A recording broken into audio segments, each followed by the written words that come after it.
Muy buenas tardes, amigas y amigos, estimados y estimadas seguidores y seguidoras en esta ventana Pueblo Red.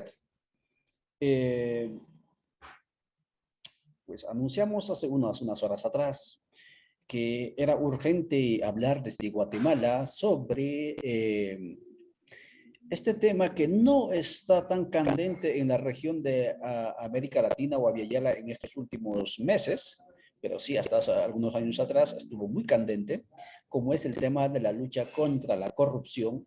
Y en Guatemala es un tema también que todavía está candente a raíz justamente de que los movimientos destituyentes de renuncia ya, que se vayan, fiscal, la señora fiscal Consuelo Porras y el presidente Yamatei, etcétera, también nos retrotraen, nos obligan a reflexionar sobre esta lucha contra la corrupción, pero específicamente la lucha contra la corrupción que emprende el gobierno o los gobiernos norteamericanos.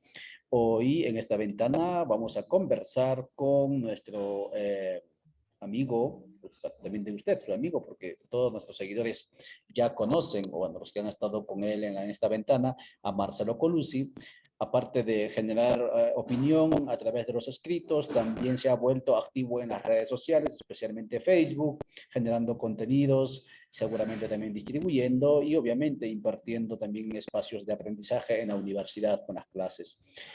¿Por qué abordamos el tema de la corrupción? Y no es que únicamente estemos queriendo cuestionar a un actor como podría ser la embajada o el gobierno norteamericano con su compromiso con la lucha contra la corrupción, sino tenemos que y debemos de recordar que como hemos estado sosteniendo en estos conversatorios, los bicentenarios estados, en este caso de Guatemala, pero también del resto de Aviala, ¿sí? Nacieron, escuchemos bien esto, para preservar la corrupción, ¿sí? De repente suena radical, entre comillas, esto que estoy diciendo, pero nacieron para preservar la corrupción. ¿Por qué? Porque los criollos que ya estaban cansados, no querían seguir pagando impuestos a la corona española, decidieron en un determinado momento levantarse en armas, en el caso de algunos países del sur, ¿no? En el caso del centro, obviamente no se levantaron en armas, levantarse en armas para decirle, no, vamos a seguir pagando impuestos. Es verdad que hemos estado haciendo ya triquiñuelas para no pagarle impuesto por completo a la corona, pero no queremos seguir pagando impuestos porque la corona está cada vez más debilitada. Estamos hablando de inicios del siglo XIX, 1820, 1810, 1820, 21 en el caso de Guatemala, y dijeron no vamos a pagar impuestos, ¿sí? Es decir, el acto de no querer ser transparente en la gestión en la administración, digamos, pública, antes dependiente de la corona y luego, obviamente, dependiente o regentado por los estados nacientes republicanos en manos de los criollos, ¿sí? Y en ese sentido es que sostenemos que las repúblicas bicentenarias nacieron para socapar, para subsistir en la corrupción. Y ojo, ahí sí ya hablo desde una posición como parte de los pueblos, si nos imprimieron pagar impuestos a nosotros los indígenas y a los campesinos, pero ellos no pagaron impuestos. Y evidencia que a estas alturas, a través de diferentes políticas públicas, se les subvenciona o se les exime de pagar impuestos a ellos. Entonces, el tema de la lucha contra la corrupción no es una cuestión no debería ser de ahora, sino el tema de la corrupción es un elemento constitutivo y organizador, digamos así, de Estado, naciones republicanos desde nuestra perspectiva, por un lado, y por otro lado, el tema de la corrupción es, digamos, también consecuencia de esa cultura, ¿sí? De esa filosofía, de esa moral, ¿no? Que estaba detrás de la élite que estaba creando esos estados. Pero allí viene el actor norteamericano que en los últimos años aparece como el adalid de la lucha contra la corrupción, ¿no? levantando banderas, etcétera, y convirtiendo a países como Guatemala, desde mi punto de vista, en una suerte así de experimento, ¿no? De estrategias de intervencionismo geopolítico en el resto de los países, al grado que con esa experiencia supuestamente exitosa de la CICIG, etcétera, en Guatemala, se atrevieron a intervenir, a promover movimientos destituyentes en países como Brasil, como Bolivia, como Ecuador, incluso encarcelar con el cuento o con el argumento de la corrupción en aquellos países a estos exgobernantes en su momento. En ese sentido, la lucha contra la corrupción, entonces no sé hasta qué punto sea honesto. Pero no soy yo quien va a conversar, es Marcelo quien va a conversar con usted. Y en este sentido, estimados seguidores, la pregunta que le planteo a Marcelo, y para Marcelo concretamente, es lo siguiente. ¿Hasta qué punto, según tu análisis, la lucha contra la corrupción que emprende Estados Unidos es honesto desde allá y desde aquí? Adelante, por favor, Marcelo. Buenas tardes. Ante todo, muchas gracias por la invitación y esperemos que estas palabras que vamos a intercambiar con el público, bueno, abran perspectivas novedosas. Yo creo, o sea, para responder concretamente, ¿es honesta esta lucha de Estados Unidos contra la corrupción? No, en absoluto, no. No hay ninguna lucha contra la corrupción. Hay una geoestrategia de dominación continental, pretendidamente global también, donde la corrupción pasó a ser el caballito de batalla, pero no es más que eso, una estrategia, una ofensiva, una más del imperio en su política, en su intento de dominación, de mantener las cosas tal como están, de seguir cuidando su patio trasero, que somos todos nosotros los países de Latinoamérica. Ahora bien, de la corrupción hay muchísimo que decir, por supuesto. La corrupción, o sea, bien lo decían, ¿no es cierto? Los estados modernos, los estados nacionales que surgen acá en nuestro continente a principios del siglo XIX, más o menos al unísono en todos lados, 1804 fue el primero en realidad, acá en todo este sector de Centroamérica, el Caribe y el sur, ¿cierto? El primer estado independizado de las potencias europeas fue Estados Unidos, fines del siglo XVIII. La primera independencia en nuestro territorio es en 1804, Haití. Fue realmente sí una independencia, esclavos negros, que, bueno, que producen un rompimiento con la potencia francesa, no colonia, no con la corona, sino con la dominación francesa. Eh, esa independencia pronto quedó, no abortada, pero sí deslustrada. Se le bajó el dedo a Haití y Haití desde ese entonces pasó a ser un Estado, una república empobrecida y nunca pudo salir de esa situación. Los otros estados que nacen, como bien decías, ¿no es cierto?, liberándose de la corona española para entrar rápidamente en dependencia de otros centros imperiales. Gran Bretaña en su momento, rápidamente Estados Unidos, que ya para las primeras décadas del siglo XIX se avisoraba como la gran potencia dominante, recordemos la doctrina Monroe, América para los americanos del norte. Ya desde ese entonces Latinoamérica es el resguardo de Estados Unidos. Esos estados nacen corruptos, ¿no es cierto? Porque las oligarquías de acá son oligarquías corruptas, pero yo iría más allá y me permito hacer una pequeña digresión y un comentario, no marginal, sino un comentario para entender qué es esto de la lucha contra la corrupción. La corrupción es un fenómeno humano. Yo diría que este es el punto del que tenemos que partir. La corrupción es algo que está en los seres humanos, punto. No hay atenuantes para eso. Todos los seres humanos podemos transgredir. Esto es una verdad psicológica que lo vemos en la historia, que lo vemos que se repite en cualquier sociedad, incluso en los países socialistas, incluso. Y acá no estamos hablando en detrimento de los países socialistas. Pero estos fenómenos están. La transgresión, la travesura, si uno quiere decir, el desliz, eso es humano. Es humano porque así nos construimos los humanos, ¿no es cierto? Hay una ley que nos estructura y siempre hay una posibilidad de salirse un poquito de las normas, un poquito, claro. Travesura está en el orden de la humanización, está en las cosas que hacemos normalmente los seres humanos. Pensemos en la conducta individual, social, grupal, social de cada uno de nosotros. Claro, ¿quién no ha cometido un acto de transgresión? Pequeños, qué sé yo, no pagó un impuesto, copió en un examen, pasó un semáforo en rojo, etcétera, ¿no? Infinidad de prácticas de estas de todos los días. Esto no es de lo que estamos hablando, de la corrupción. Y esta lucha contra la corrupción, que pareciera una cruzada universal, ¿cierto?, que viene a salvar el mundo, es otra cosa. Articulándose con esta cuestión de la transgresión, se ha levantado toda una política, una estrategia política de una lucha frontal contra esta nueva, pareciera, plaga bíblica que nos ha caído, y esto justifica, bueno, intervenciones políticas de dominación. ¿Qué quiero decir con esto? La corrupción ha existido siempre. Podríamos decir desde que el mundo es mundo. Bueno, atrevámonos a decirlo así, aunque habría que precisarlo. Esto.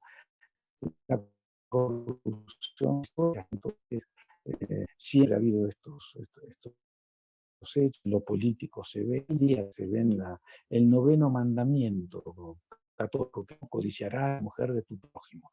Un mandamiento muy machista, por cierto, ¿no?, porque se dirige solo a los varones. Pareciera que las mujeres no pueden transgredir, eso está fuera de discusión. Si existe el mandamiento es porque esas conductas suceden. O sea que la transgresión está en la construcción de lo humano. ¿Qué pasa con esta lucha que se está levantando desde hace algunos años? Y sí, como bien lo dijiste, eh, pareciera, todo indica, claro, no hay documentos probatorios, documentos desclasificados que se permitan sacar a luz y mostrarlo, pero todo el razonamiento político, el estudio sociológico desde referentes que no son solamente lo que dicen los medios de comunicación corporativos, sino apelando a instrumentos de análisis del materialismo histórico, uno puede entender claramente cómo se empezó a jugar esta lucha, esta cruzada fenomenal, y lo exagero así, fenomenal, esta cosa terrible contra la corrupción, que podría decirse que nace en el 2015 con este experimento, este, sin duda experimento, este laboratorio, insisto, claro, no se puede demostrar fehacientemente con documentos en la mano, pero el razonamiento político nos lleva a esto. Corrupción ha habido siempre. En los estados latinoamericanos, esto es tan viejo, bueno, desde que son estados, hace 200 años, más o menos 200 años. Corrupción que va de la mano de impunidad. El que manda, manda. Y si se equivoca, vuelve a mandar.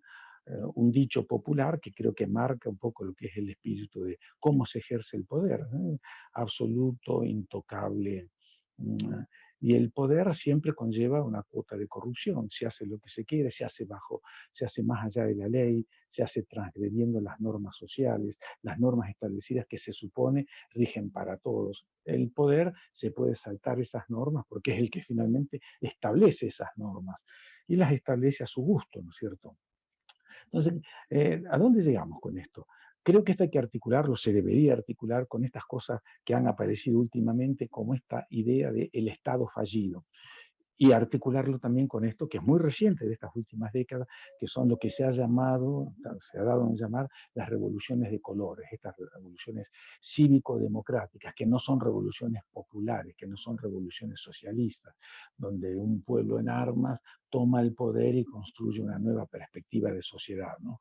Digo todo esto y no me quiero extender muchísimo, pero bueno, me parece que hay que puntualizar esto, ¿no? ¿Qué son estos estados fallidos? ¿Qué son estas revoluciones de colores? ¿Cómo eso tiene que ver con esta lucha contra la corrupción, que ahora pareciera es la clave para terminar con las penurias de las poblaciones? Las penurias de las poblaciones vienen desde siempre, bueno, desde hace, digámoslo así, desde hace 8 a 10 mil años que hay sociedades de clases, o sea, sociedades que producen más de lo necesario, hay un excedente. Desde allí hay clases sociales enfrentadas. Una clase que se apropia de ese producto excedente y una gran masa que trabaja para esa clase. Punto. Eso es así, lo ha demostrado la historia, bueno, dialéctica del amo y el esclavo lo podemos llamar. El materialismo histórico lo llama lucha de clases. Un grupo, pequeño grupo, es el dominante, es el dueño de los medios de producción, la tierra, los instrumentos para trabajar, y una gran masa trabaja para los lujos de ese pequeño grupo. Llámese faraón, rey, sumo sacerdote, mandarín, mandamás, rey, como se quiera llamar. Esa es la historia de las luchas de las sociedades de clases. Últimamente, bueno, señores feudales, eh,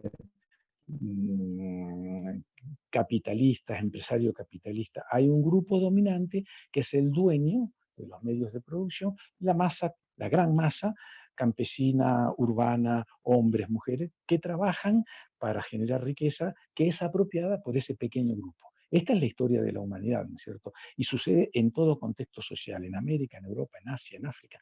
En todos lados se repite eso. Pongámosle el nombre que se quiera a esa clase dominante y pongámosle el nombre que, no el que se quiera, bueno, los nombres que va tomando ese gran grupo que es explotado, ¿no? Esto es lo que dinamiza la historia, es de estos dos grupos enfrentados. Bien, en el medio de eso la corrupción aparece como un elemento más de la dinámica humana. No es un cuerpo extraño, algo que viene a enrarecer la dialéctica humana. No es algo que está, la transgresión está como hay tantas cosas que hacen parte, la mentira, la falsedad, la hipocresía. Bueno, son cosas que están en lo humano. Los humanos somos así, ¿no es cierto? Si eso es genético, es histórico, bueno, son discusiones que van más allá de esto.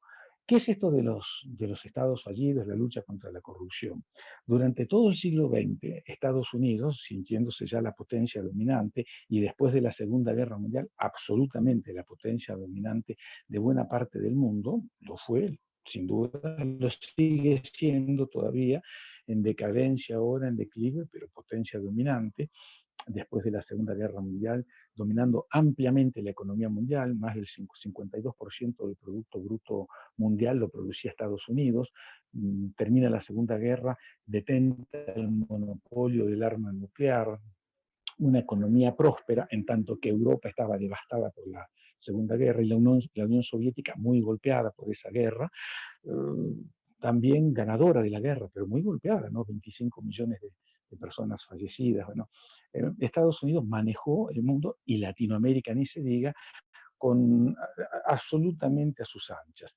Y tuvo durante decenios en Latinoamérica el control político casi absoluto de todo lo que aquí pasaba.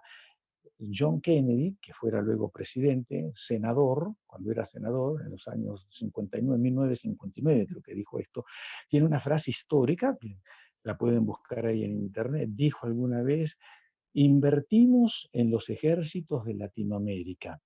Invertimos bastante. Sabemos que ese dinero en términos militares está tirado a la basura, pero son nuestro mejor aliado político. La política de Latinoamérica se hace a través de los ejércitos, o sea, la geoestrategia de dominación de Washington para el continente, para esta parte del continente, eran eso, las dictaduras militares. Y prácticamente todos los países de México para el sur tuvieron dictaduras, golpes militares, sangrientas dictaduras militares, que en el marco de la doctrina de seguridad nacional y de combate al enemigo interno, masacraron poblaciones, ya lo sabemos, la historia de nuestros países. Centroamérica ni se diga, Guatemala ni se diga, ¿no es cierto? Con caudas monstruosas de muertos, heridos, desaparecidos, torturados, aldeas arrasadas, etc. Esta forma de dominación, donde había corrupción, donde había oligarquías y gobiernos militares de turno corruptos, impunes, que hacían lo que querían, robando, etcétera. Bueno, lo que es el manejo de los estados, ¿no es cierto? Lo que ha sido históricamente en Latinoamérica. En ningún momento esto se veía como estado fallido. Funcionaban, no fallaban, funcionaban a la perfección para mantener los privilegios de estas oligarquías vernáculas, latifundistas, terratenientes en muchos casos, como en Centroamérica, ligadas en algunos casos a empresas de bienes y servicios, banqueros, latifundistas, agroexportadoras en su gran mayoría, y ejércitos de ocupación nacional prácticamente que hacían el trabajo sucio de limpiar los países de molestias, de protesta social. Los ejércitos que militarmente no eran ejércitos bien preparados para guerras interpaíses, eran ejércitos de ocupación. Lo que pasa que, terminada la Guerra Fría, estos ejércitos resultaban demasiado impresentables, demasiado caros en términos de inversión, y se opta por una nueva estrategia, estrategias de dominación soft, se ha dicho, suaves. Es ahí donde van surgiendo esta idea de estados fallidos. Todo esto está más que documentado. Yo ahora hago una breve exposición, seguramente mal hecha, aburriendo un poco, pero bueno, pueden buscar todos estos elementos en la red o buscar bibliografía, ¿cierto? Todavía se pueden leer libros, existen. Todo esto está más que documentado. La idea de estados fallidos surge para más o menos los años 80 en la Academia Norteamericana, estadounidense. Son estados que no cumplen con su función de proveer los servicios básicos de la población, como fue durante todo el siglo XX.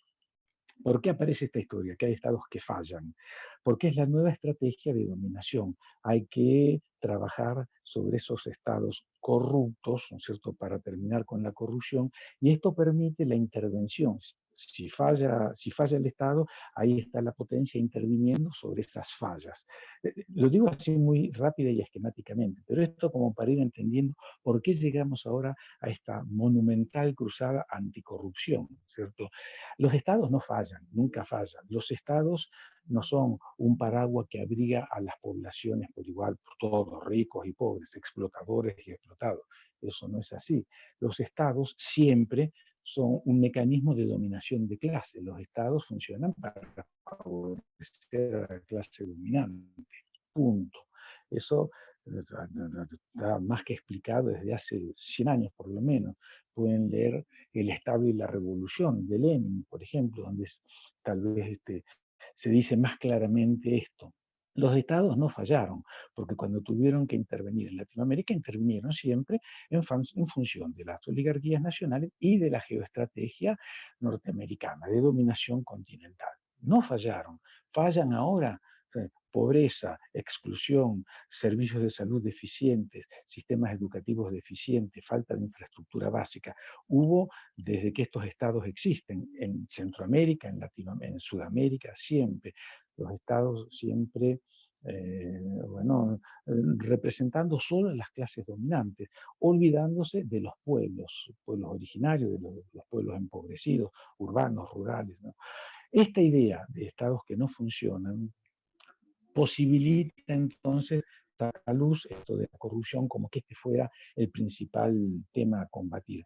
Estos estados funcionan mal, por tanto la gente vive mal, se va al norte, se va como migrante irregular y nos arruina nuestro país allá en Estados Unidos por culpa de la corrupción, porque hay gobernantes corruptos, gobernantes disolutos que roban el erario público.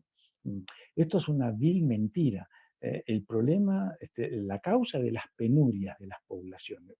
Guatemala, 70% de la población bajo el límite de la pobreza, con un ingreso menor a $2 diarios, 15 quetzales diarios. Poblaciones marginalizadas, excluidas, con un racismo galopante que atraviesa toda la historia, con un patriarcado fabuloso donde todavía hasta el 2005, después de firmada la paz, una mujer violada, si se casaba a la fuerza con su violador, hacía que este violador quedara libre de toda responsabilidad criminal, ¿no? El patriarcado establecido hasta por ley, patriarcado dominante, ¿no? Todo esto se existió desde siempre.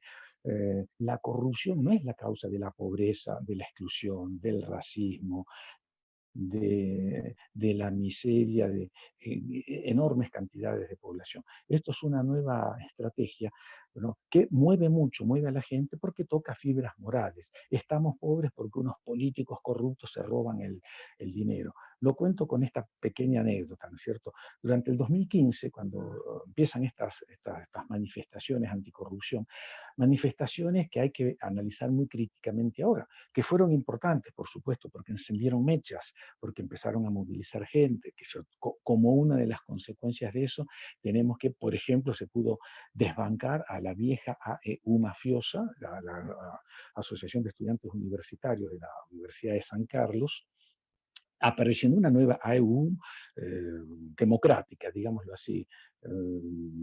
Ya no la mafia aquella que se habían señoreado, la mafia, bueno, ligada al crimen organizado incluso. Bueno, claro, las movilizaciones movieron la sociedad, qué sé yo, pero bueno, no pasaron de eso. Fue un ejercicio, parece un ejercicio, un experimento social de combate a la corrupción con un discurso cívico, cívico para cantar el himno nacional, y de ahí no se pasó. ¿Qué sucedió en ese momento? Cuento esta anécdota.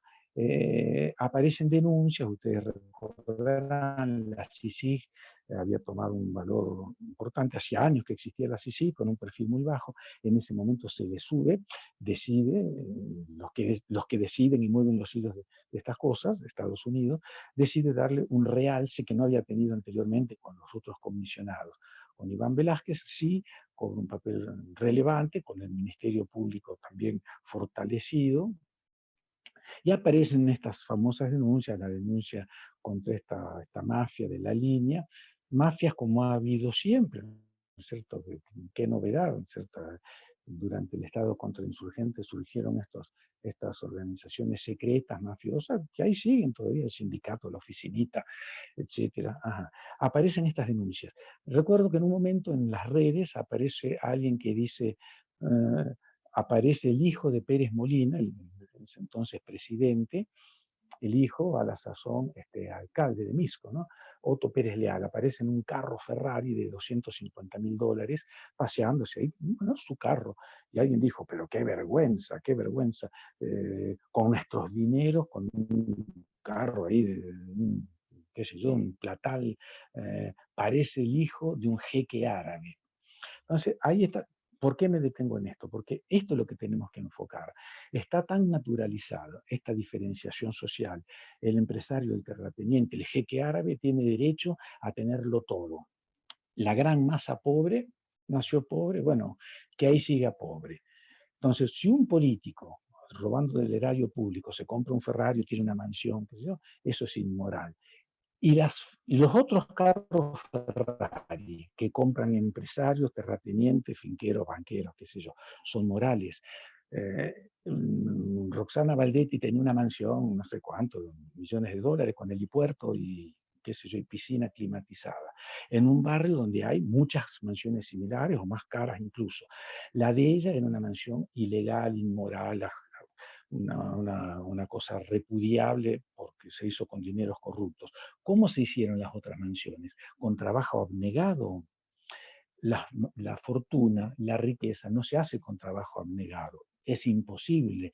Esta idea, este mito del ahorro, es un mito. La única forma de generar riqueza es trabajando, es explotando el trabajo de quien trabaja. Y es la gran masa obrera, campesina, más de casa, que trabajan y generan riquezas. La única manera. El jeque árabe es rico y tiene un avión forrado en oro y un Rolls Royce forrado en oro porque explota el trabajo de una gran masa que es la que saca ese petróleo, etc.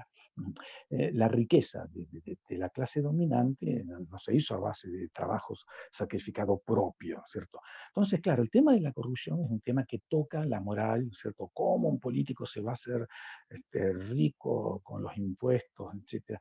Ahí hay una mentira disfrazada. Entonces ahí va cobrando sentido esto que venía diciendo. Se fabricó, se va fabricando la idea esta de la corrupción como la principal plaga que tenemos que combatir, con lo que se escamotea la verdad de la situación social, ¿no es cierto? Hay un 70% de pobreza no por los políticos corruptos. Eso es un mal agregado, por supuesto, y está muy mal. La vez pasada ahí una gente hizo un cálculo, ¿no es cierto? Un diputado en Guatemala gana, se queda con los vueltos, hace negociados, qué sé yo. Con todo lo que pueda ingresar por mes necesita 100 años para tener el ingreso que tienen uno de los oligopolios que manejan la economía de Guatemala, nacionales, ¿no es cierto? Estas grandes fortunas de estas pocas familias, tiene que trabajar 100 años, ¿no? Para tener ese capital. Puede tener un Ferrari, claro, es inmoral, claro, ajá, porque lo robó, pero no sé si me alcanzo Sí. a dar a entender con esto. Entonces, bueno, la lucha contra la corrupción se fabricó todo indicaría que se hizo como laboratorio acá en Guatemala, y luego esto se llevó a otros contextos, y esto sirvió para quitar del medio a gobiernos díscolos para la hegemonía de Washington, como el gobierno del Partido de los Trabajadores en Brasil, desbancando a Lula y a Dilma Rousseff, un gobierno como el de Marcelo. Cristina Fernández en Argentina, en fin, sirve para sacar del medio molestias, pero no Sí, hay ninguna lucha real. muy Me bien. extendí mucho, sí, ya sé. No, es que tenemos cuatro preguntas que nos habíamos formulado para abordar en estos 40 minutos. Sí, Eh, bueno, la adelante. segunda pregunta, Marcelo, es lo siguiente. Completamente, yo creo que la audiencia también coincide con usted, especialmente los que nos siguen, ¿no? Felizmente vamos generando también con las preguntas a la audiencia también inquietud y ellos van sacando conclusiones y segurísimo que muchos coinciden con usted con su análisis. De la corrupción, digamos, es una estrategia geopolítica, la lucha contra la corrupción, perdón, ¿no? En estados, digamos, que han nacido corruptos y estados que han funcionado como apéndices de las élites corruptas. Eso es evidente y por eso creo que las propuestas de cambios estructurales. Y allí viene la segunda pregunta. Si esto es así, ¿por qué los movimientos destituyentes, los actores destituyentes del 2015 al 2021, muy a pesar de que esa muletilla, esa estrategia, digamos, ha evidenciado que ha sido esta estrategia perversa del régimen norteamericano, ha sido para atacar a sus enemigos políticos del sur, ¿por qué se sigue creyendo que la lucha destituyente es el máximo horizonte? ¿Por qué no podemos transitar? Estoy hablando de actores urbanos que en estos días, especialmente ayer, y también en el área rural todavía hay gente que dice, ya nuestro horizonte de lucha es que se vaya la corrupta tal, que se vaya el corrupto tal, y entonces ahí quedamos. Es que ignoramos la historia, ignoramos lo que acabas de decir. ¿Qué pasa con los estudiantes? Eres profesor de la universidad. ¿No hay posibilidad de pensar de otra manera, de conocer la historia? ¿O cómo explicas eso? Adelante. Y sí, claro, bueno, el sistema sabe lo que hace. El sistema tiene más de 500 años de juntar riqueza, poder, mañas. Bueno, y esto de la guerra cultural, la guerra ideológica, que hoy día es una de las guerras más importantes, más que la guerra nuclear, ¿no? Esto de manejar ideologías, culturas, de manejar la cabeza de la gente, ¿no? Hablamos más de Messi se fue del Barça, es noticia mucho más importante eso que estas cosas, que nuestra situación político, económica, social, ¿no? Bueno, todo eso está pensado, ¿no es cierto? Hay poderes que piensan al milímetro, ¿no es cierto?, cómo manipular a la gente. Y el tema de la corrupción ha entrado con una virulencia fabulosa y toca la moral, ¿no es cierto? Entonces, por eso lo han hecho muy bien, por supuesto. eh, y no es que la gente sea tonta, porque eso sería que realmente sería peligrosísimo pensarlo así. La gente en general está muy manipulada, me incluyo, estamos tremendamente manipulados. El bombardeo mediático por los medios corporativos, radio, televisión, prensa, y ni se diga el Internet, es fabuloso. Esta gota quebrada en la piedra, uno no la ve, pero es terrible. Hablamos de la corrupción, se pone eso como la noticia principal, se habla todo el tiempo de eso. Bueno, se termina creando clima, ¿no es cierto? Por eso digo, el sistema sabe lo que hace. En el medio del 2015 surgieron alternativas interesantes, gente que pensó y sigue pensando y seguimos pensando que hay que ir más allá de la bubucela o de cantar el himno nacional. Lo que pasa que los años de represión fabulosa, cuando yo dije doctrina de seguridad nacional, eso no fue solamente un paseo sanguinario por, por un gusto de matar gente, ¿no? Tenía un sentido, esta pedagogía del terror que se instaló, bueno, obturó, clausuró, no de forma definitiva, ¿no? Un espíritu contestatario, protestas alternativas, protestas que piensen en transformar un orden social, cambiarlo revolucionariamente. Entonces van quedando estas valvulitas de escape, ¿no? Que son esos valvulitas de escape, como luchar contra la corrupción, lo cual no está mal. Por supuesto, en el 2015 hubo estudiantes de la San Carlos, junto a estudiantes de la clase mediera, Universidad Rafael Landívar, jesuítica, religiosa, y estudiantes de la Marroquín, la cuna del neoliberalismo, que se juntaron para pelear contra la corrupción. Bueno, qué bien, muchachos de familias adineradas peleando contra esto. Bueno, qué bueno.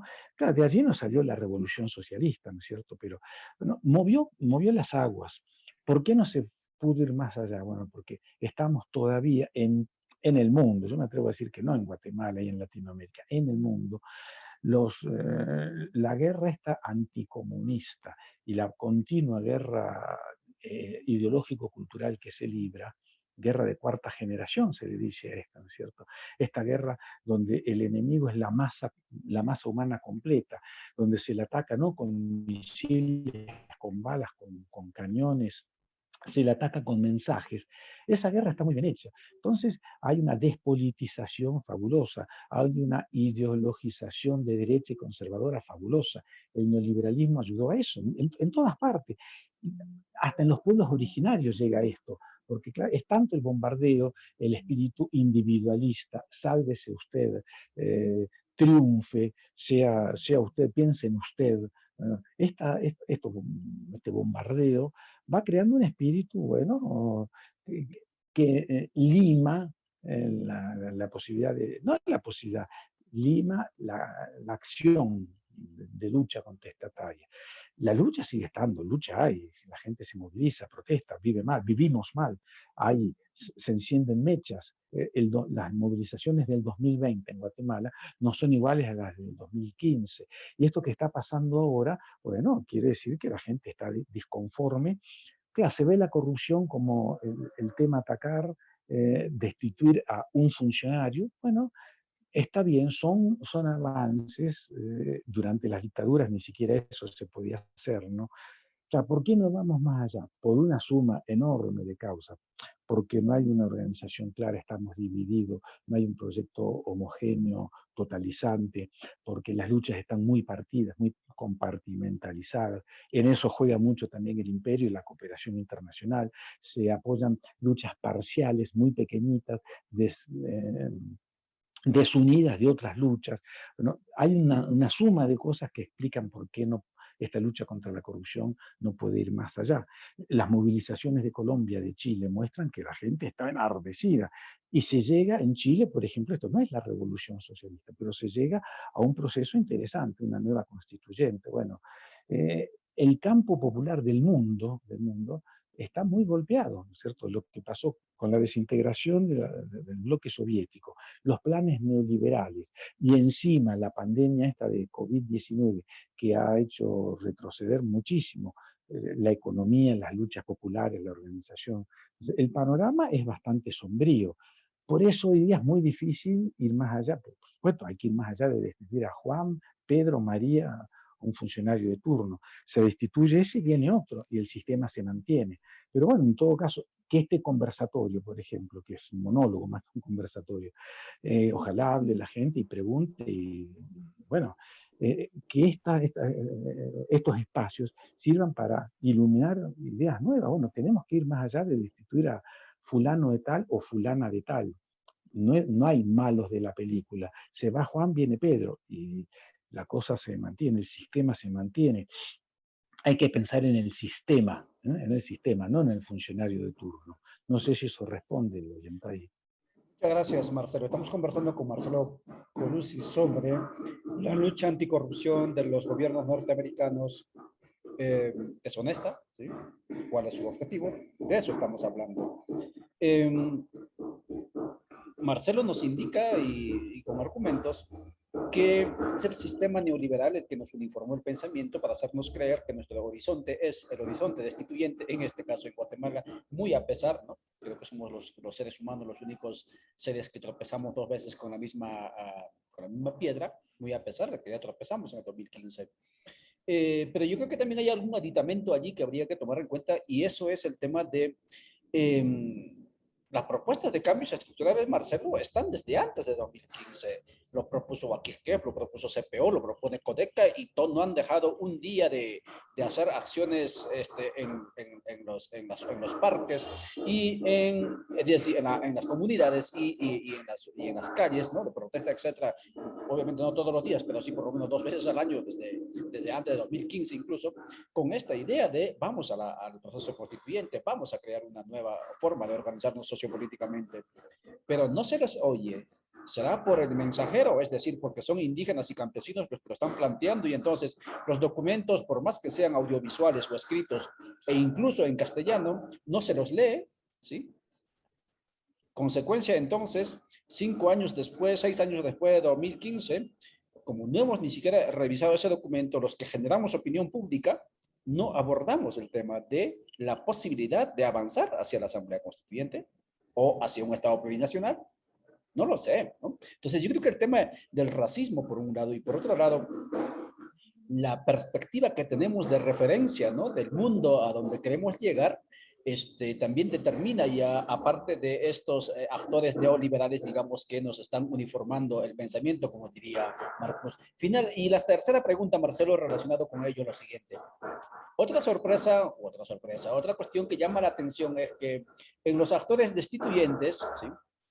En los que están, digamos, en estos indignados por la conducta moral, ¿no? De las élites, por la corrupción, etcétera, no se menciona ni se identifica por ningún lado regularmente a uno de los responsables externos de la situación en la que vive el país en el último siglo, como es el injerencismo norteamericano, ¿sí? O sea, yo recuerdo esto cuando Bolivia o cuando Argentina o cuando incluso Ecuador, ¿no? Estaban en las calles, identificaban quiénes eran los que estaban generando esta situación y por lo tanto los procesos de cambio lo que terminaron era expulsando o poniéndolo en entredicho la presencia de esos actores en sus propios países incluso. Pero en el caso de Guatemala, los revolucionarios añejos que vienen de la guerra, digamos, lucha armada, y los hijos de los revolucionarios que en buena medida también generan opinión pública, ¿no? Distribuyen contenidos, o los que están protestando en las calles, no mencionan para nada la presencia norteamericana como actor principal de la situación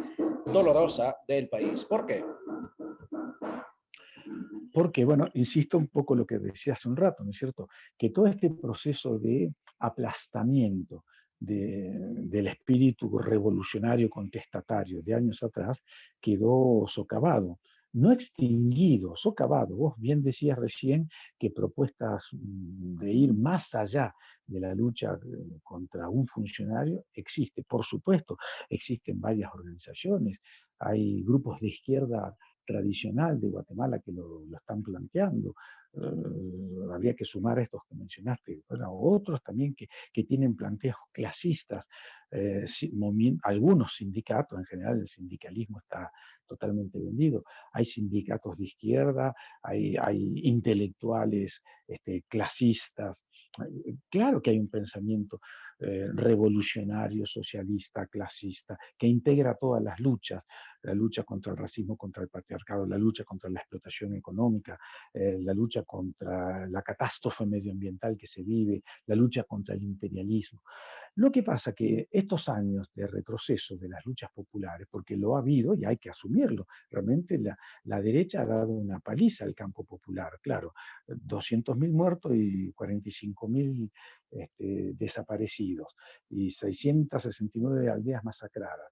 Bueno, todo eso deja un mensaje de miedo, desmovilización, el discurso que ha venido a apachar, a aplastar, a sojuzgar un pensamiento crítico. Claro, salieron de circulación, tal como lo decís, la idea de imperialismo norteamericano. Antes se quemaban banderas, hace 3 décadas atrás. Ahora se esperan las inversiones para que vengan, o se espera un financiamiento para la ONG que venga de Estados Unidos. Los tiempos han cambiado. Esto no es casual. Hay inteligencia atrás de todo esto. No se habla de imperialismo, no se habla de lucha de clases, no se habla. Es un término que prácticamente salió del discurso político social de la academia. Se pasó de Marx con X, M-A-R-X, Carlos Enrique Marx, filósofo, pensador alemán, nacido en 1818, etcétera, etcétera. Se pasó de ese Marx a Marx, M-A-R-C, apóstrofe S, métodos alternativos de resolución de conflictos. Eso es lo que ha venido a imponerse desde el final de la Guerra Fría. Y todas estas revoluciones de colores cívico-democráticas, para tocar bubucela el sábado y después irse a dormir, todo esto es lo que ha ido prendiendo y ha dominado. La ONGización, que no que tenemos, que sufrimos contribuye a este espíritu de aplanamiento. Hoy día, con el neoliberalismo y estas políticas bueno, de privatización, agravadas por el COVID, por la pandemia de COVID, que hizo retroceder como mínimo un 5% la economía en todo el mundo. China, ¿no?, es la excepción, ya volvió a crecer, pero China es un mundo aparte. Todo esto ha hecho que el campo popular perdiera referentes, el campo popular de todo el mundo, ¿no es cierto? Y claro que acá hay documentos, ideas revolucionarias desde hace tiempo, acá en Guatemala, y las hay en todo el mundo. Eso quedó olvidado, quedó sepultado. Ahora la consigna parece sálvese quien pueda. Tener trabajo ya es un lujo, es un logro, ¿no es cierto? Y no hay que perderlo. Y aunque te paguen sin contrato y no te paguen prestaciones, bueno, hay que agradecer que uno tiene trabajo, ¿no?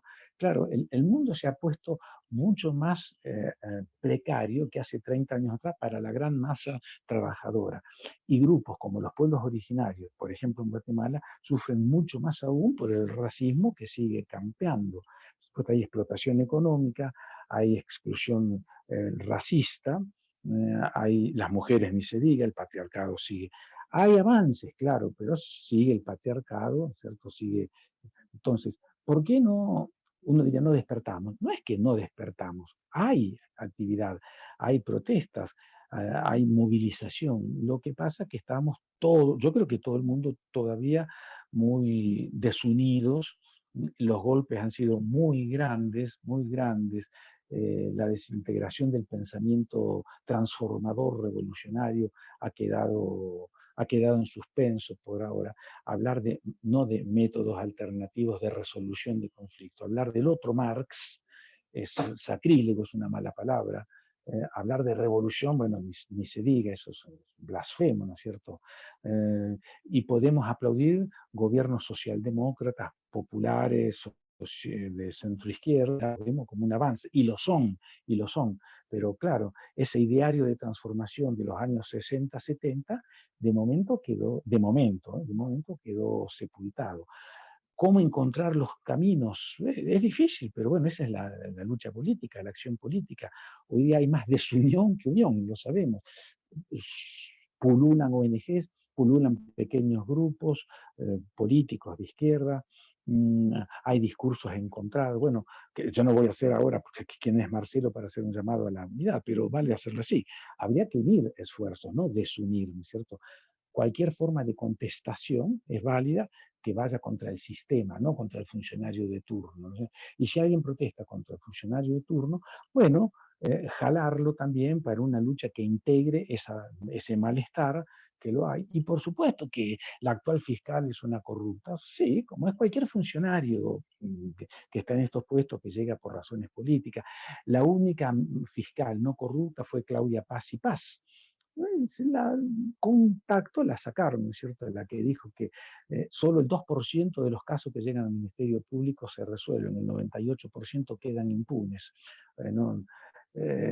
¿Cómo unir? Ese sería un poco si este conversatorio sirve para dejar esa idea, bueno, me alegraría mucho, ¿no? Hay que unir esfuerzos mínimos, chiquititos, parciales. Es decir, hay que unir esfuerzos y siempre con un sentido clasista, ¿no? El cambio no se da porque se va este presidente y venga otro. Desde que volvió la democracia ya pasaron 12, 14 presidentes y las cosas siguen exactamente igual para la gran masa popular, ¿no? Indígena, ladinos pobres, urbanos, rurales. Las cosas no cambian con el funcionario de turno. Bien, estamos conversando, estimados seguidores. Son las 1:48 de la tarde.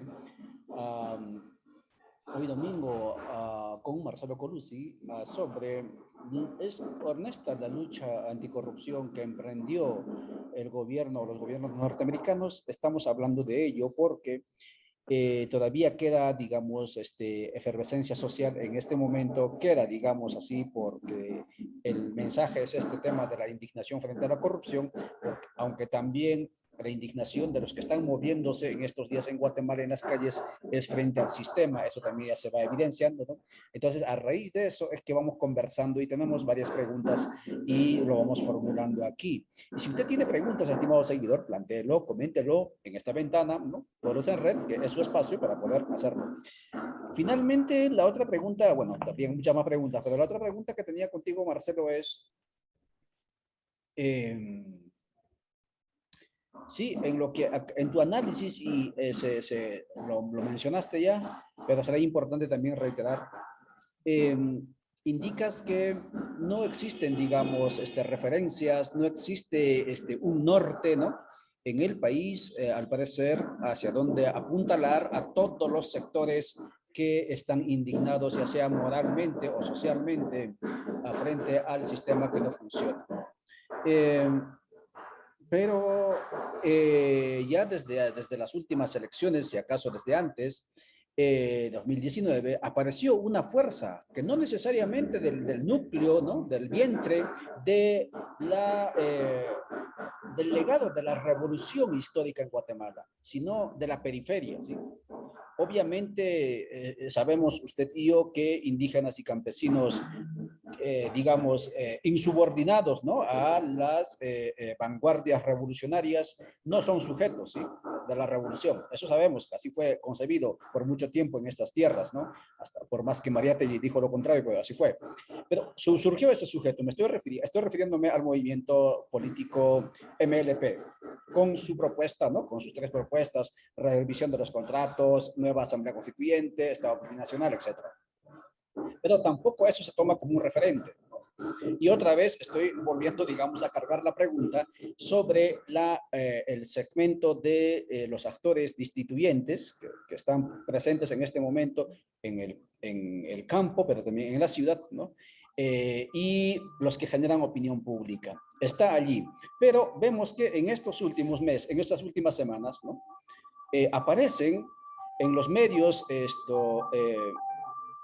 en los medios corporativos, pero también en los, digamos, en los generadores de opinión, distribuidores de los contenidos en las redes sociales, actores que hasta históricamente, no hasta ahora, sino históricamente, han sido apolíticos, ¿no? ¿Sí? Incluso muy cercanos y eso no necesito yo argumentar, hay constataciones, hay evidencias, digamos, periodísticas impresos, ¿no? Cercanos a las agencias de cooperación USAID, por ejemplo, ¿no? Actores, por ejemplo, ya sean indígenas o ya sean organizaciones no gubernamentales que han estado muy cercanos a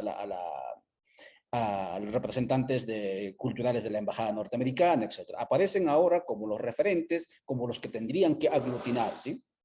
¿No te parece allí una intencionalidad de los que generan opinión en los diferentes espacios, incluso en los generadores de opinión que vienen de la izquierda vieja, ¿no? De las revoluciones viejas?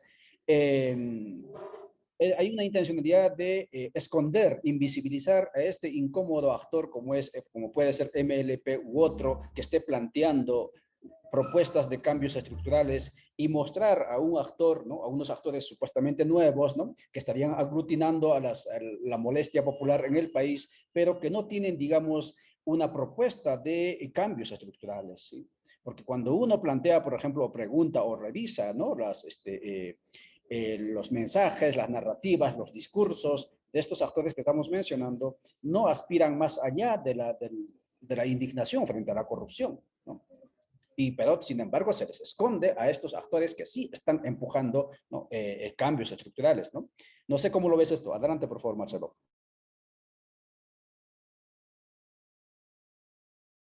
Tu micrófono, tu micrófono.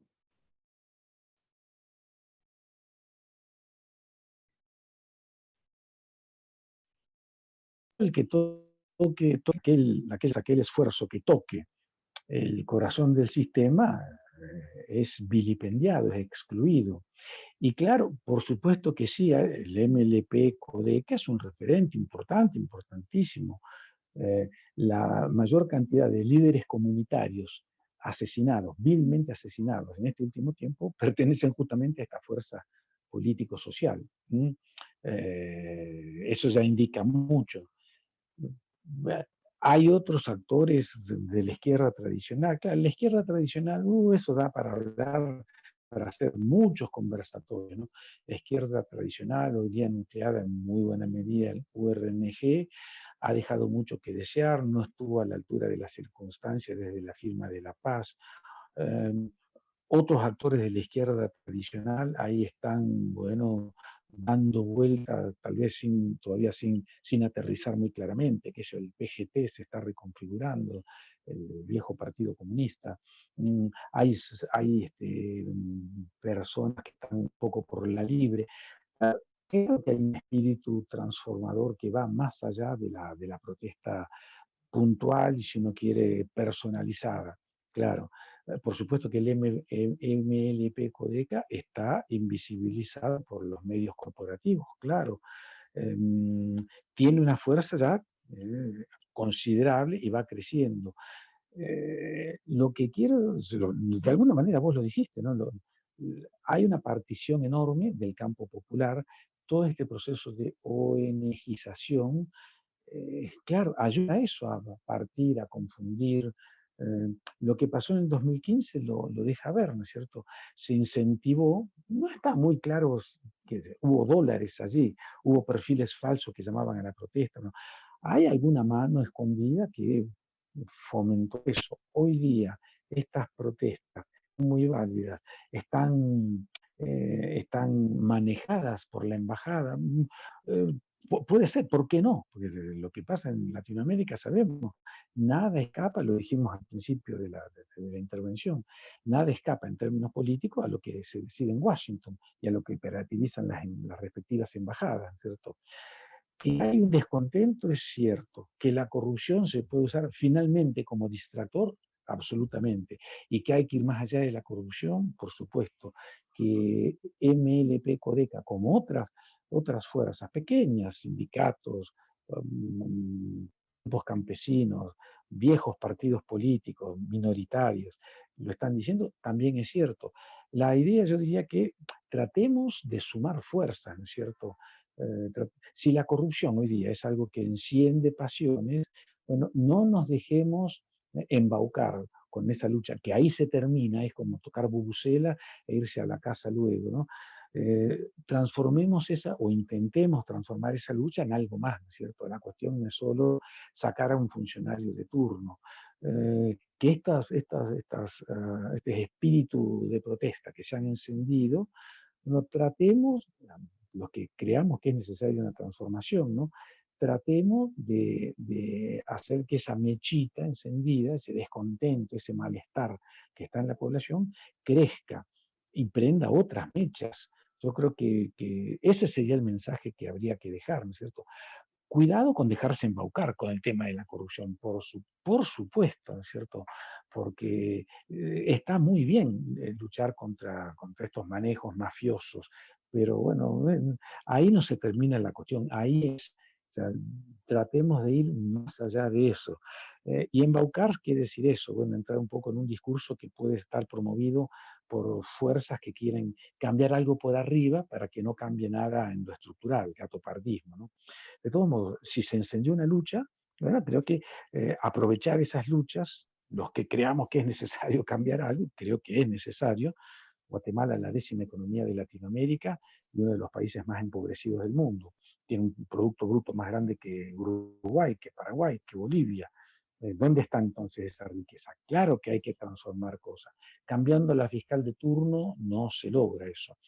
Que hay propuestas, que hay gente, que hay grupos que lo tienen claro, eso sí, por supuesto. Bueno, tratemos de sumar, ¿no es cierto? Sumar todos los que tengamos una protesta que hacer, pueblos originarios, trabajadores urbanos o rurales empobrecidos, gente que no cobra salario mínimo, gente que se le hace trabajar la milla extra, amas de casa que no cobran salario, mujeres que sufren el patriarcado. Gente de la diversidad sexual que es excluida justamente por su diversidad. Toda la población de Guatemala en general que se ve tocada por la catástrofe ambiental que nos llega a todos. Todas las disconformidades, los malestares, tratemos de sumarlos a un proyecto transformador real, ¿no es cierto? Eso es lo que yo dejaría como mensaje, ¿no? Suena un poco ambicioso, pero bueno, soñemos, ¿no es cierto? Transformemos la utopía en algo posible, sembremos utopía. Eh, de eso se trata, me parece, la acción política, ¿no? Excelente, estamos conversando, estimados seguidores. Concluyendo prácticamente, son las 13 horas 59 minutos aquí en Centroamérica y concluyendo nuestra conversa, nuestra tertulia entre usted y Marcelo Colucci sobre el rol de los Estados Unidos, del gobierno de los gobiernos norteamericanos en la lucha contra la corrupción. Voy a leer algunos mensajes que nos dejaron en la ventana. Dice César Orellana, yo hasta que no mire las sanciones de la comunidad internacional, no creo. Estados Unidos habla y no se ve claro, pues la corrupción ha cobrado más fuerza, dice. Dice Tania Isabel, lamentablemente USAID, es decir, la embajada gringa, han cooptado a varias indígenas, a dirigencias indígenas y sus organizaciones. Son estos los actores que más daño hacen a los procesos de lucha en Guatemala, dice. Dice Juan Sabino Bail, ¿y por qué Codeca hasta hoy va a salir a las calles? Por ejemplo, este tipo de preguntas son importantísimos y pegarle atención, estimados seguidores. Decir que Codeca recién está saliendo, así como decir que la lucha o la molestia o la resistencia en Guatemala comenzó la pasada semana. Y entonces se esperaba que la pasada semana saliesen todas las organizaciones. Yo creo que es una lectura equivocada. ¿Sí? Las luchas en las resistencias comenzaron en estos pueblos hace más de 500 años atrás, ¿no?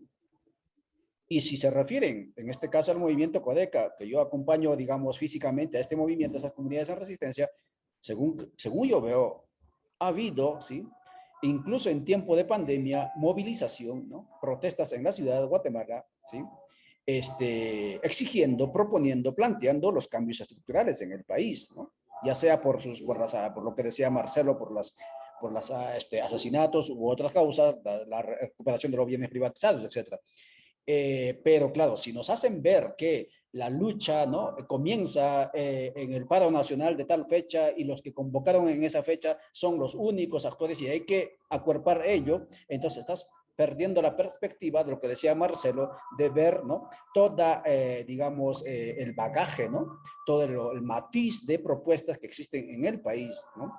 Y eso sí es importante, digamos, remarcar, ¿no? Por esto de por qué Codeca va a salir mañana. Claro, porque los Codecas han dicho que van a salir mañana, 9 de junio, ¿no? Digo 9 de agosto, justamente porque lo tenían organizado para esa fecha desde antes de la coyuntura recargada que está viviendo el país, porque venían organizándole como por motivo del Día Internacional de los Pueblos Indígenas, ¿sí? Pero claro, van a salir exigiendo la destitución, pero también gobierno transitorio piden y la Asamblea Constituyente. Pero bueno, vayamos a más lecturas. Dice, USAID ha jugado un rol importante para callar organizaciones. Hay un temor de estas ONGs de perder recursos económicos, dice. Oscar Acalón dice, ánimo siempre en la lucha. Saludos desde Shela, dice Rodrigo Carrera. Muy bien. Y así hay mensajes de este tipo. Muy bien, estimados seguidores, esto ha sido nuestro conversatorio con Marcelo Colucci, antes de darle la palabra a él para que pueda dar sus ideas conclusivas, si acaso puede aprovechar los últimos minutos. Es importante también tomar en cuenta lo siguiente. Cuando uno se pregunta por qué no aspiramos a cambios estructurales, la respuesta de Marcelo, que es absolutamente explicable, ¿no?, también se daba en países altamente neoliberalizados como es el Perú. Cuando uno preguntaba por qué en el Perú, estando en medio de Ecuador y Bolivia, donde en la década de los 90 y en la primera década del milenio, ¿no?, presente, ha existido efervescencia de actores sociopolíticos, gobiernos, digamos, de tendencia o con agendas incluso de los pueblos, etcétera. La respuesta en el Perú era, es que la masacre, es que la lucha antisubversiva emprendida por Fujimori en el tiempo de Sendero Luminoso ha sido tan brutal que nos anuló la posibilidad de esperar, digamos, o impulsar procesos esperanzadores de cambio. Esa era la respuesta. Pero llegó sin mayor explicación sociológica, ¿sí?, elecciones 2021, ¿sí?, y la gente se acuerpó alrededor de unas propuestas concretas. ¿Cuáles eran esas propuestas concretas? Revisemos los contratos de privatización, ¿sí? Es decir, nuestros bienes se lo han robado y tenemos que recuperarlo. 2, la Constitución Política del 93, en el caso del Perú, es un estatuto del sistema neoliberal. Por lo tanto, tenemos que revisarlo. Y la gran mayoría dijo que sí tenemos que hacerlo. Si en el Perú hubiesen dicho, como dicen muchos de los generadores de opinión, es que no tenemos correlación de fuerza, es que nos van a quitar más de lo que, incluso lo poquito que tenemos de derechos en la Constitución, etcétera, el proceso electoral peruano, ese fenómeno, digamos, de campesinos, campesinos, indocampesinos en el Perú, no hubiera sido posible, ¿sí? Entonces yo creo que las luchas, los golpes, ¿no? Como el Plan Cóndor o como las tierras arrasadas en Guatemala, impregnan miedo, ¿sí? Pero también es verdad que esas luchas o esas violencias generan molestia, generan bronca, generan resistencia, y esas broncas es lo que sobresale en un determinado momento para voltear la tortilla, ¿sí? Y lo que nos está faltando en Guatemala, aparte de aglutinarnos, es el tema de identificar cuál es el camino a seguir. Y alrededor de ese camino a seguir nos aglutinaremos o se aglutinarán diferentes actores. Clases medias, clases populares, pueblos indígenas, pueblos mestizos, pueblos incas, ¿sí? Pueblos garífunas, se aglutinarán alrededor de ese camino. ¿Y cuál es ese camino? Ese camino es crear un espacio para generar consensos, de soñar, de construir un nuevo país, para cimentar, digamos, el diseño, ¿no? de ese nuevo país. A eso se llama proceso de asamblea constituyente. Los procesos destituyentes no llevan a ninguna parte, ¿sí? No llevan a ninguna parte. Y por lo tanto, usted, estimado seguidor, que me está viendo, ¿sí? Y Marcelo lo decía muy bien, que estos conversadores tienen que servir para eso, que usted lo va a ver, ya sea por YouTube o por otros medios, por otras plataformas, este contenido. La pregunta que se tiene que hacer es, ¿será que estamos dispuestos en Guatemala a ir por el camino de la violencia que vivimos, violencia armada en décadas en el siglo pasado? Yo no lo creo personalmente. Yo creo que el camino es el camino de la construcción de consensos, ¿sí? De una constituyente ampliada, plurinacional lo llaman. ¿Para qué? Para colocar allí nuestras esperanzas, nuestras demandas, nuestros sueños del país que queremos construir entre todas y todos, ¿sí? Eso se llama proceso constituyente. Y eso es urgente, porque lo contrario, ¿sí? Es letal. Nos seguiremos hundiendo cada vez más, ¿sí? Destituyendo y destituyendo, ¿para qué? Para que los actores externos o internos sigan colocando, ¿sí? Administradores del Estado peores del que lo sacan. Eso es lo que ocurre. Muy bien, esto ha sido, digamos, el conversatorio, pero antes yo quiero dejar el micrófono a Marcelo para que se despida, y si tiene alguna idea conclusiva, por favor, Marcelo, el espacio es tuyo. Bueno, muchas gracias. Repetir esto que brillantemente dijiste, ¿no? Hay que construir esos espacios. Por supuesto, las luchas no iniciaron la semana pasada. Las luchas vienen desde hace siglos, y todo el siglo XX fue un siglo de terribles luchas. Lo que pasa es que ahora estamos un poco golpeados, bastante golpeados, pero claro que ya hay terrenos construidos, hay pasos dados, por supuesto. Bueno, sigamos buscando esos consensos, proyectos aglutinadores. Y si la lucha contra la corrupción sirve para encender mechas, bueno, adelante, llevemos adelante esa lucha, sabiendo que ahí no termina la cosa. Y si no hay movilización popular, por redes sociales no se pueden cambiar las cosas, ¿no? Pueden ser importantes, pero si no hay gente en la calle con un proyecto claro de transformación, si no hay masa popular, ¿no es cierto?, que busca los cambios, no hay cambios. Pues, en todo caso, yo ahí lo dejaría agradeciendo una vez más, ¿no es cierto?, el espacio y ojalá esto genere debate, sigamos pensando y sigamos, en fin, ampliando esos espacios, ¿no? Muy bien, Marcelo, muchísimas gracias por tu tiempo. Son las 2:08 aquí en Centroamérica, y pues esto ha sido nuestro conversatorio sobre el rol o sobre la lucha anticorrupción en Estados Unidos. ¿Es honesta? Esa era la pregunta que nos motivaba, y Marcelo con mucha maestría nos pudo ilustrar sobre ello. Estimados seguidores, mañana, a lunes, a las 4 de la tarde, hablaremos nuevamente, bueno, no nuevamente, sino también abordaremos este tema de los horizontes posibles de cambios en Guatemala. Y estará con nosotros Freddy Morales, si mal no recuerdo, Byron Morales, de la Universidad de Landívar.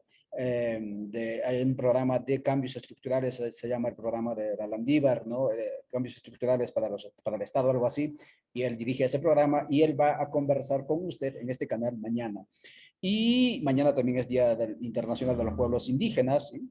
Hay mucho, mucho que reflexionar, estimados seguidores, porque aquí en Abya nadie puede abstraerse de genes originarios y por lo tanto yo creo que llega el momento de repensar la vida, pensar el mundo desde Abya centrado en la vida, ¿sí? Porque estamos entrando a nivel planetario en una disputa desigual entre la cultura de la vida y la cultura de la muerte. Y ojalá que mañana sea motivo también para ello. Y finalmente, para el día 16, los que me siguen, 16 yo vi en las publicaciones, 16 de este mes, está la convocatoria entre Codeca y CPO, está convocando a todos los actores sociales, sociopolíticos del país que sueñan con cambios en el país a una reunión, ¿sí? A una reunión de coordinación para poder ponerse de acuerdo por dónde vamos a caminar. Esas acciones generan esperanza, porque de eso se trata, encontrarse entre las personas que pertenecen hasta a diferentes nichos organizativos para poder dialogar a dónde queremos llegar. Muchísimas gracias por vuestra atención. Soy Ollantay Itzamna. Será entonces hasta mañana. Chao, chao.